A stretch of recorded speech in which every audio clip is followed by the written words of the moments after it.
كان هذا الرجل يحلم دائما بركوب الجيت سكي، ولكنه كان يخشى السقوط في المياه، مما كان يمنعه من تحقيق هذا الحلم. في هذه المرة قرر أن يتحدى خوفه ويكسر حاجز التردد. صعد على الجيت سكي، وكان هناك شخص يجلس خلفه لمساعدته إذا حدث أي طارئ. وأثناء تجربته الأولى وفي لحظة ارتباك مال بجسمه في الاتجاه الخاطئ، مما أدى إلى فقدانه التوازن وسقوطه في الماء، وأسقط معه الشخص الذي كان يساعده.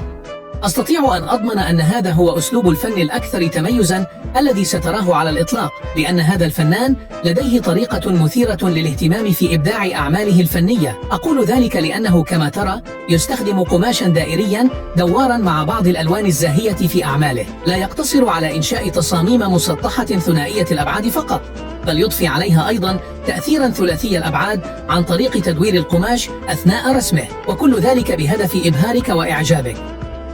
كان اليوم حاسماً بالنسبة لرجل الإطفاء هذا، فقد حان وقت الاختبار النهائي.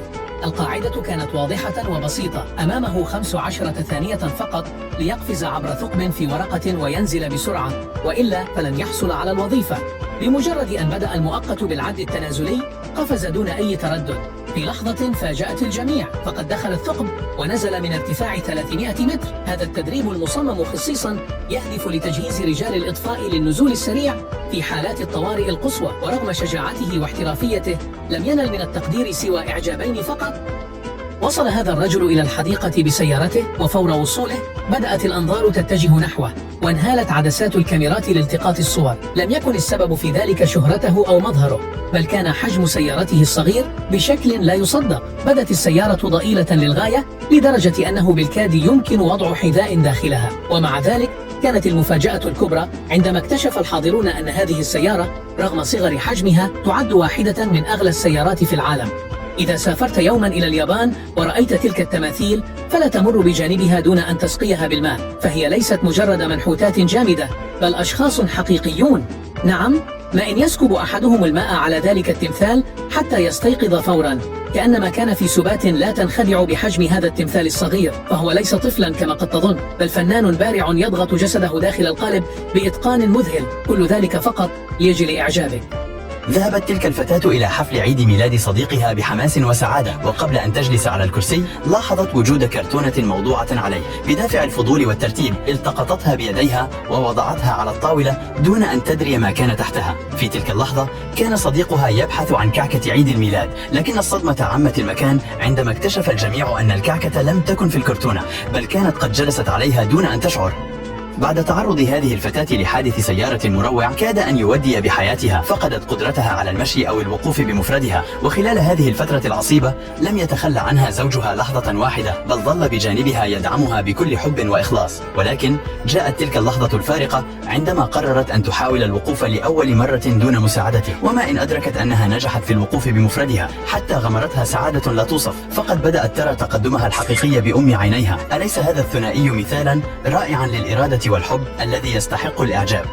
كان هذا الطفل ينام دائما ورقبته في وضع غير مستقيم، مما أثار قلق والدته من أن يتأثر شكل رأسه بمرور الوقت. حرصا على راحته وسلامته قام والده بشراء وسادة مذهلة مصممة خصيصا لدعم رأسه بشكل صحيح، ومنذ ذلك الحين أصبحت والدته تعتمد عليها دائما للحفاظ على وضعية نومه المثالية. وعندما اكتشف الناس أن هذه الوسادة محشوة ببذور الخردل أعجبوا بها كثيرا. ستذهل حقا عندما تكتشف إبداع هذا الرجل الفريد. يبدأ بتحويل البرميل المعدني إلى تحفة فنية، حيث يبطن داخله بورق الجدران بدقة، ثم يضع كأسا مطابقا للشكل ويثبته بحبال متينة. بعد ذلك يبني سلما خشبيا أنيقا ويضعه داخل البرميل، مضيفا لمسة سحرية بفانوس أحمر يضفي جوا غامضا. ولم يتوقف عند هذا الحد، بل وضع كأسا آخر فوق البرميل ليبدع بئرا لا نهائية تخطف الأنفاس. ومع كل هذا الإبداع لم يحظى بتقدير سوى شخصين فقط. راقب هذا الرجل بعناية، فهو يمسك بشيء غامض بين يديه، يصدر منه صوت غريب ومثير للفضول. يبدو وكأنه يحاول استدعاء شيء ما. تمر لحظات من الترقب، وفجأة يظهر شيء يتحرك نحوه ببطء، وعندما يقترب أكثر تتضح الرؤية. إنها سلحفاة صغيرة تتقدم نحوه بحذر. يمد الرجل يده برفق ثم يمسك بها بلطف. اوعى يلا، أحلى طيران على وش المية. الله أكبر، يلا اعمل زيه. ماشي، أعمل زيه وأحسن منه كمان، هتشوف. هوبا، أوعى. الصاروخ. امسكوني امسكوني. قررت هذه الفتاة خوض تجربة فريدة لاختبار قدرتها على مقاومة التخدير، فاختارت أن تتحدى نفسها بالغناء أثناء العملية. كان هدفها أن تكمل النشيد الوطني قبل أن يسري مفعول التخدير، والذي عادة ما يستغرق حوالي 20 ثانية لإفقاد الدماغ وعيه. فهل ستنجح في إتمام كلمات النشيد أم ستغفو قبل أن تصل إلى نهايته؟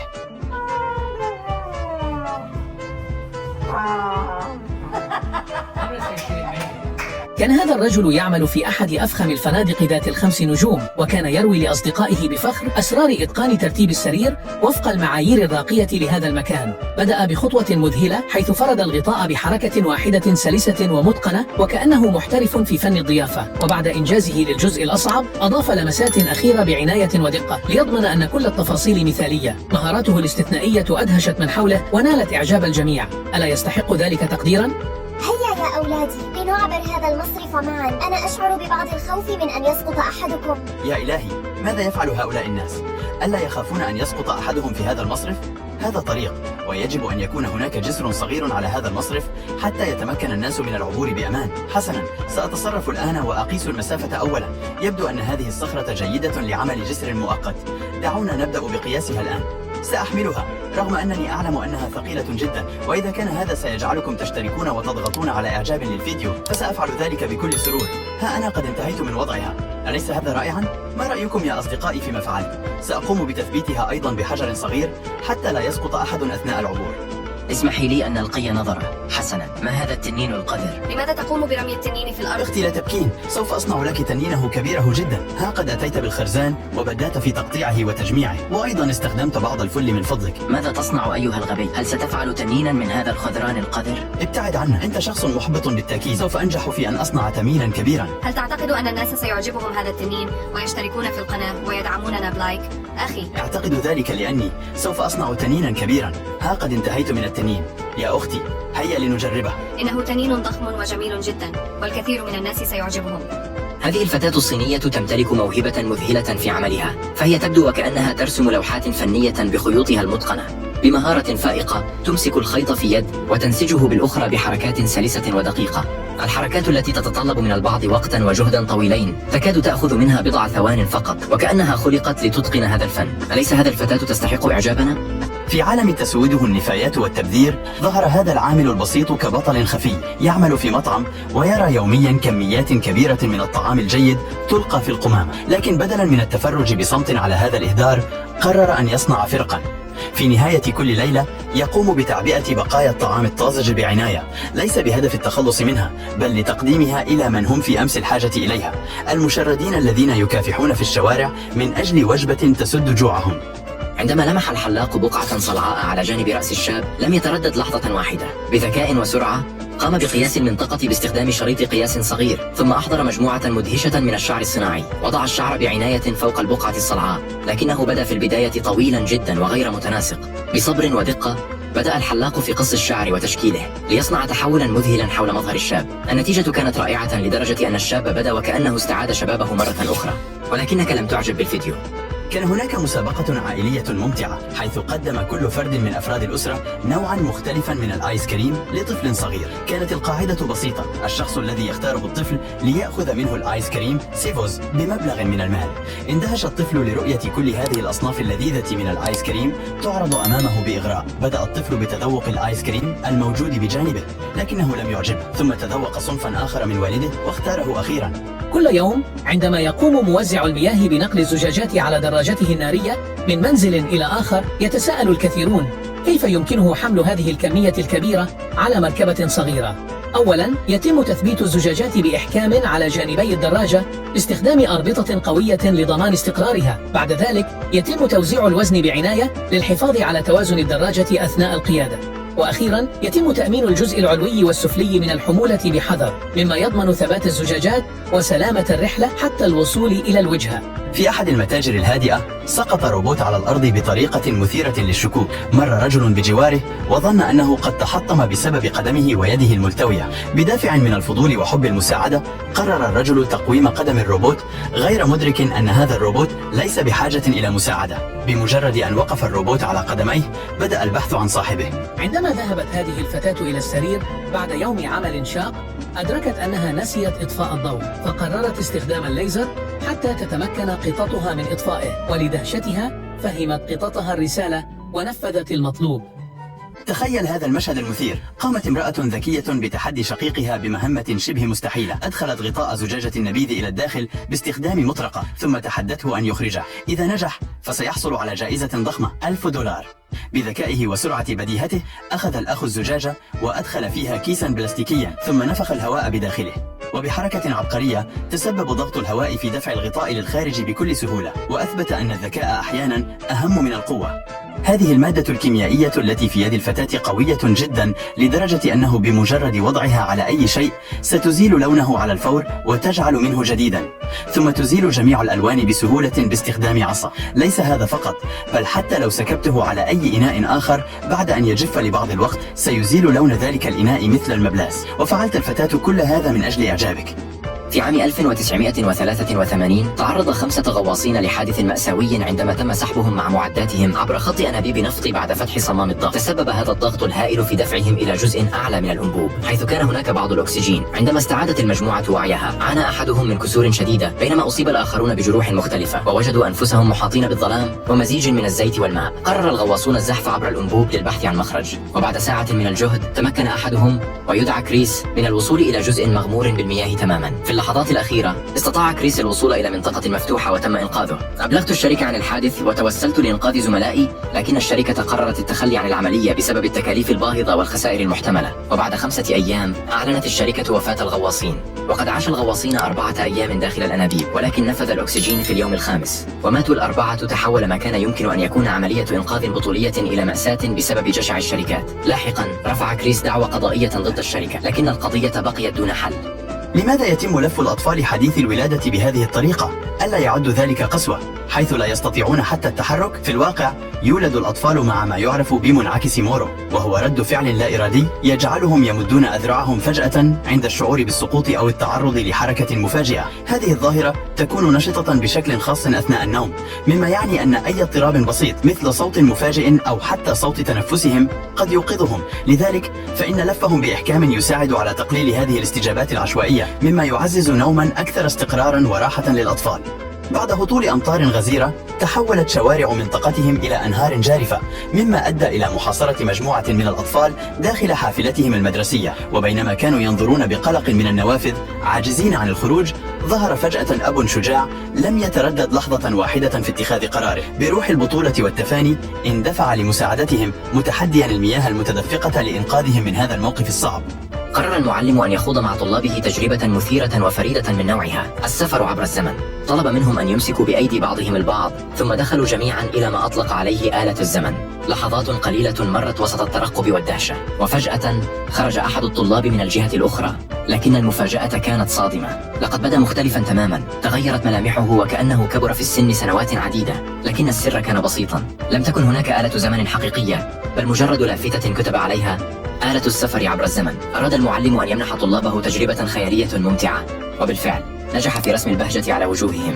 ذهبت الفتاة الصغيرة إلى مقهى وتم تقديم بيضة كبيرة لها، وهي تشاهد الشوكولاتة الساخنة تسقط على البيضة بحماس. كانت متلهفة لمعرفة ما بداخلها. بعد بضع ثوان تذوب البيضة لتكشف عن كعكة بداخلها. امتلأت الفتاة بالفرحة بسبب المفاجأة التي خطط لها والدها، ولكن لم تحصل إلا على إعجابين فقط. يمكن أن يكون هؤلاء العمال عباقرة يقومون أولا بفك المسمار الذي يحافظ على ثبات العمود بحذر وبطء. بعد ذلك يقوم العامل بإعداد الحبل وربطه بالعمود. ستعرف قريبا السبب وراء استخدام هذا الحبل، ولهذا السبب منطقي جدا. عندما يتم إزالة المسمار الذي يثبت العمود، يبدأ العمود بالدوران والنزول إلى الشارع، ويضمن الحبل النزول بشكل محكم.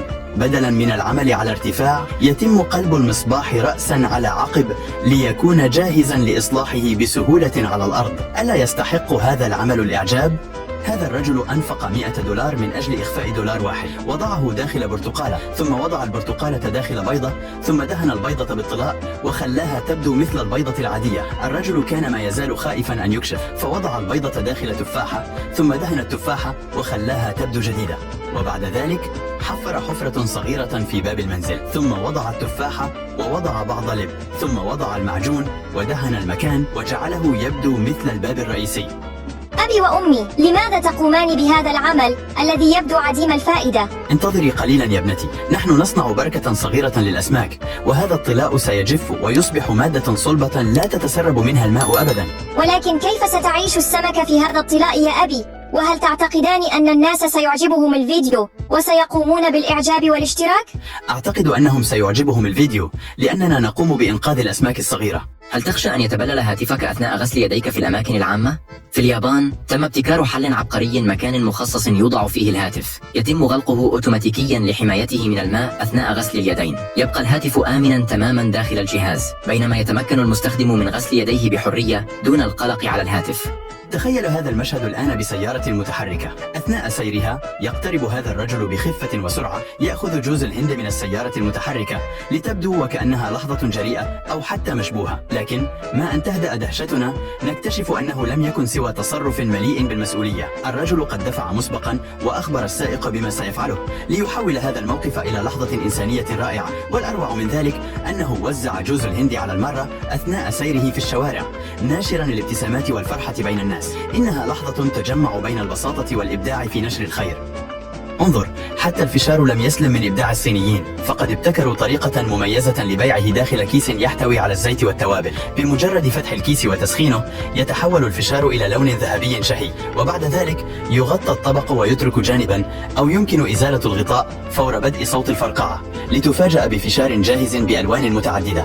ابتكر هذا الصياد طريقة فريدة لصيد الأسماك جعلته يشتهر في جميع أنحاء العالم. لم يستخدم صنارة أو أدوات معقدة، بل اكتفى بشبكة صيد بسيطة وضع بداخلها الطعم ثم ألقاها في النهر، وبعد ساعتين فقط رفع الشبكة ليذهل الجميع بالنتيجة. عشرات الأسماك كانت محاصرة داخلها، دخلت من تلقاء نفسها، وكل هذا من أجل إعجابه. في هذا الفيديو نشاهد موقفا طريفا لكنه خطير في نفس الوقت. أثناء اللعب في المدرسة قام أحد الطلاب بوضع دلو على رأسه، لكنه لم يتمكن من إخراجه مرة أخرى. حاولت المعلمة مساعدته، لكن الدلو كان عالقا بشدة لدرجة أنه بدأ يضغط على رقبته، مما قد يعرضه للاختناق. هذا الموقف يوضح لنا أهمية الحذر أثناء اللعب وعدم تجربة أشياء قد تكون خطيرة. نرجو من جميع الطلاب تجنب مثل هذه التصرفات حفاظا على سلامتكم. هذه هي أطواق الكابلات المصممة خصيصا لإزالة الثلوج من الجسور، لكن هل يتواجد أحد في الأعلى ليتولى إنزال تلك الأطواق؟ تراكم الثلوج والجليد على الجسور يشكل خطرا كبيرا، إذ يمكن أن يصل وزن الكتل إلى 50 رطلا، وتعرف باسم قنابل الجليد، حيث قد تسقط فجأة من الأعلى على السيارات المارة. تصنع أطواق الكابلات من 3 مواد صناعية لتوفير قوة فائقة، ومع وجود العديد من الكابلات يتسلق العمال هذه الجسور بانتظام خلال فصل الشتاء، فيقومون بإطلاق الكابلات وإعادة تحميلها واحدة تلو الأخرى. هذا الرجل لا ينظف سيارته ويتركها تمتلئ بالتراب ليرسم على النافذة. أولا يبدأ برسم الرقم 5 3 مرات متتالية بأصابعه، ثم يضيف واحدة أخرى. بعد ذلك يربط بين الرقمين 5 في المقدمة عن طريق عمل حلقة في الأعلى، ثم يضيف حلقتين صغيرتين داخل الحلقة الكبيرة التي صنعها، ولكنه يستمر في إضافة خطوط إليها حتى تصبح الصورة أكثر وضوحا. بعد ذلك يربط الأرقام عن طريق رسم بعض الخطوط المائلة، ثم يلف الصورة عن طريق إغلاق الجزء الخلفي منها. بناء على ما رآه ينتهي به الأمر بخطة صغيرة ولطيفة. إذا كنت تحب القطط فامنحها إعجابا. هذا الرجل ابتكر فكرة ذكية للغاية لكسب آلاف الدولارات. قام بتركيب إطار خاص في متجره يسمح للعملاء برؤية كيف ستبدو عليهم الملابس بعد تفصيلها. هذا الابتكار جعل اختيار العملاء للملابس أكثر سهولة، وبفضل هذه الفكرة البسيطة والمبتكرة تمكن من تحقيق أرباح كبيرة. إذا وجدت نفسك مقيدا بالحبل في أي وقت فلا داعي للقلق. هناك حيلة سرية قد تنقذك بسهولة ودون أي مجهود يذكر. أولا، أمسك بأحد أطراف الحبل واسحبه بمهارة من خلال العقدة التي تربط يديك، ثم ببطء وثقة ابدأ بإخراج يديك من المنتصف مع سحب الحبل بلطف في نفس اللحظة، وما هي إلا ثوان حتى تتحرر يداك تماما وكأنك نفذت خدعة سحرية مبهرة، وكل هذا من أجل إعجابك. بينما كانت هذه المرأة في طريقها إلى العمل، حالفها الحظ بالعثور على قطة في وضع مثالي لالتقاط صورة سريعة لها، ولكن ما لم يخطر ببالها أبدا بعد دقائق قليلة من التقاط الصورة لاحظت أن القطة بدت وكأنها لا تتحرك، وكأنها فقدت الحياة. تسلل القلق إلى قلبها، فمدت يدها بحذر لتتحقق مما يحدث، وما إن لمستها حتى تحركت القطة فجأة كاشفة عن حقيقة الأمر. لم تكن سوى غارقة في قيلولة خفيفة. هل يمكنك أن تتخيل حذاء ليس مجرد وسيلة للمشي، بل هو ينبوع من الماء المنعش؟ نعم، هذا الحذاء العجيب يمكنه أن يروي عطشك أينما كنت. يمكنك استخدامه لغسل يديك، رش وجهك بقطرات باردة في يوم حار، بل وحتى الاستحمام به في أي مكان تريده. ولكن هنا يكمن السر المحير، من أين يأتي هذا الماء؟ أول يوم عمل دائما ما يكون مليئا بالمفاجآت والتحديات، لكن أن يطلب منك جمع الشرارات هذا شيء جديد. تخيل أنك تدخل موقع العمل بحماس وطاقة، وتصادف زميلك الأكبر سنا يقول لك بجدية: خذ هذا الدلو وابدأ بجمع الشرارات. العامل الجديد لم يتردد ولو للحظة، وأخذ المهمة على محمل الجد. بدأ بالركض هنا وهناك محاولا الإمساك بتلك الشرارات الطائشة التي تنطلق في كل اتجاه. الجميع حوله ينظرون إليه بإعجاب، بينما هو يبذل قصارى جهده وكأنه في مهمة لإنقاذ العالم. يظن الجميع أن هذا الرجل قد فقد عقله، إذ يبدو وكأنه يحاول إفراغ مياه النهر باستخدام درعه المعدني، لكن الحقيقة أنه ليس مجنونا بل عبقريا، فهو يدرك أن بالقرب من الأنهار يمكن العثور على الكنوز المخفية. وبعد هذا الاكتشاف لن يعتقد أحد أنه مجنون مرة أخرى، إذ يبدأ بجمع كميات كبيرة من الرمال وسحبها داخل درعه المعدني الذي لا يحتوي على أي ثقوب صغيرة. لذا يتوجب عليه تصفية الرمال شيئا فشيئا بحركات حذرة ومدروسة حتى يتمكن من إزالة الشوائب تماما. وعندما يتحقق مما وجده يكتشف كنزا ثمينا، قطعا صغيرة من الذهب كانت مدفونة في الرمال. لا تضع هاتفك المحمول داخل خوذتك أبدا. في الصين بدأ البعض بفعل ذلك، ولكن هذا التصرف قد يكون خطيرا. أحد الأشخاص دون أن يدرك عواقب فعلته أغلق قناع الخوذة على هاتفه فقط ليبدو أكثر أناقة. من الخارج بدا وكأن لون عينيه يتغير بشكل مذهل، لكنه في الحقيقة لم يكن سوى انعكاس شاشة الهاتف على واقي الشمس.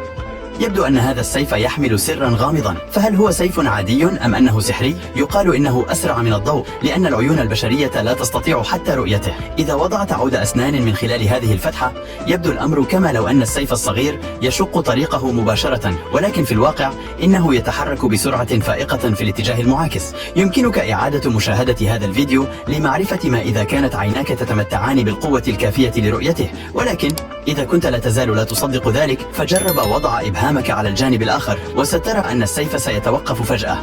عندما رأت الفتاتان جدهما يعمل بجد هرعتا لمساعدته في حمل عربة التسوق الخاصة به. كان الجد متعبا جدا من المشي لدرجة أنه جلس ليستريح، وفجأة سقطت كرة من العربة. حاولت إحدى الفتاتين التقاطها بسرعة لكنها لم تتمكن. تدخل الجد ووضع الكرة على العربة، وفي الوقت نفسه رفعت الفتاة الثانية كرة أخرى ووضعتها أيضا. بعد ذلك وقام بحمل الكرات واحدة تلو الأخرى ووضعها في عربة التسوق الصغيرة. قفز الأطفال على عرباتهم وقادوها إلى المنزل بسعادة.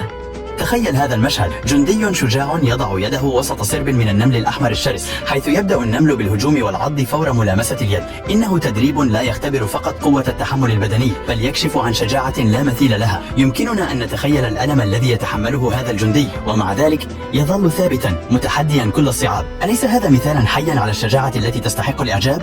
لقد أخذ هذا الأب حفار ابنته ورماه على الأرض، فقالت له: لماذا فعلت ذلك يا أبي؟ قال: إنه صغير وأنا أكره ذلك. ثم بكت الفتاة، وأتى أخوها الأكبر وقال لها: لا تبكي. أخذها وبدأ في صناعة حفار لها. قام بتثبيت الأخشاب والعجل والمسامير، وقام بطلاء الحفار، وفي النهاية انظر ماذا فعل. لقد صنع حفارا جميلا، وكل هذا من أجل إعجابك.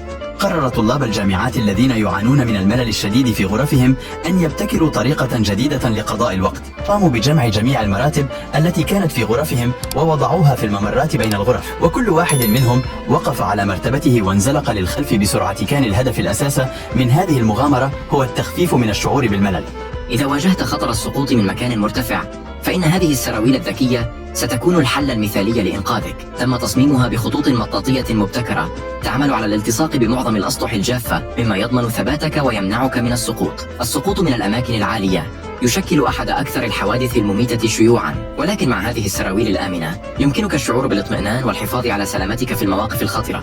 هذا الببغاء المسكين الذي واجه مشكلة غريبة وغير متوقعة. أدركت صاحبة الببغاء أن طائرها المفضل يواجه صعوبة في الرؤية ولا يستطيع استخدام عينيه بشكل طبيعي. بدأت تشعر بالقلق واتخذت خطوة عاجلة لحل المشكلة. أخذت صاحبة الببغاء الطائر إلى الطبيب البيطري، حيث بدأ الطبيب بفحصه بدقة وعناية. بعد إجراء الفحص اكتشف الطبيب بقعة بيضاء غريبة في عين الطائر. باستخدام قطن صغير وبلطف شديد قام الطبيب البيطري بإزالة البقعة البيضاء التي كانت تسبب لببغائنا صعوبة في الرؤية. بعد الإجراء البسيط عاد الببغاء لرؤية العالم بشكل طبيعي مرة أخرى.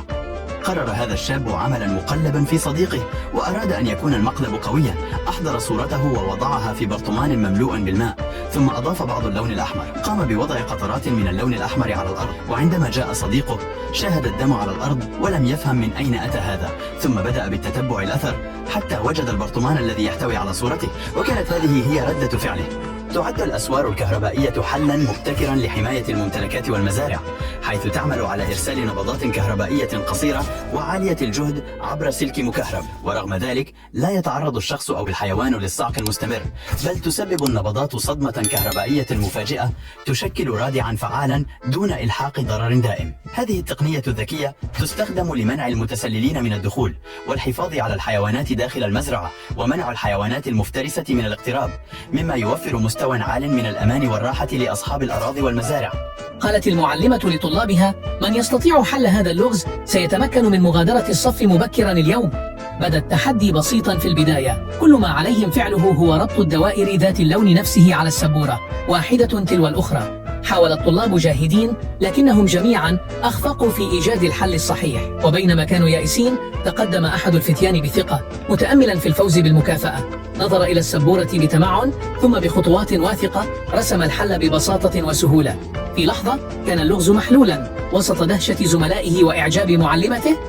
عندما كان فريق الفتاة على وشك الخسارة أمسكت بالكرة بشدة ورفضت إعادتها. تعالت صيحات المشجعين يطالبونها برميها، فيما أشار البعض للصبي القريب منها كي يأخذها منها.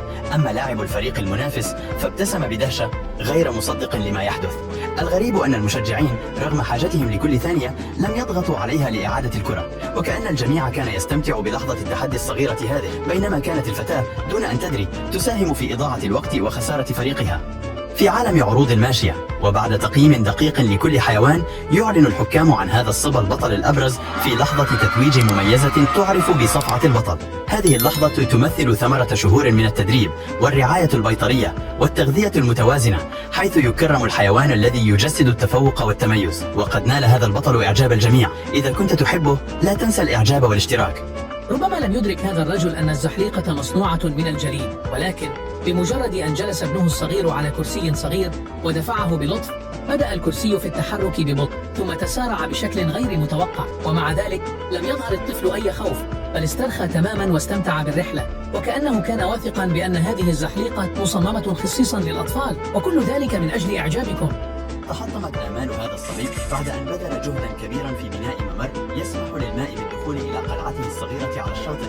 وبعد ذلك جاءت موجة كبيرة. كان يعتقد أن الماء سيدخل فقط من خلال الممر، لكنه تفاجأ عندما دخلت المياه من الجانبين أيضا. هذا الأمر أزعجه كثيرا وبدأ يتساءل: إذا استمر الماء في التقدم فأين سيلعب؟ هذه واحدة من أخطر الوظائف في العالم، ورغم أنها توفر دخلا جيدا إلا أن من يعمل بها يواجه درجات حرارة مرتفعة طوال اليوم. هل يمكنك أن ترى كم تعرقت هذه الفتاة؟ إنها تعمل بهذه الطريقة لمدة 20 ساعة يوميا لنكتب لها تعليقا لطيفا يعبر عن تقديرنا لجهدها الكبير وقوتها الرائعة.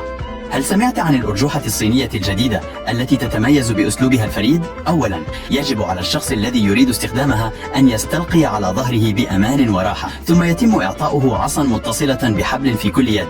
يتمسك الشخص بالعصي بقوة ويتعلق بها. بمجرد التمسك بها بقوة يبدأ المشغل في رفع الأرجوحة تدريجيا. قد يبدو الأمر مخيفا بعض الشيء في البداية، ولكن هنا تكمن الإثارة والمتعة. عندما يتم ترك العصا ينزل الشخص بسرعة إلى الأسفل، مما يمنحه شعورا بالفرح. هل تريد تجربة هذه الأرجوحة المثيرة؟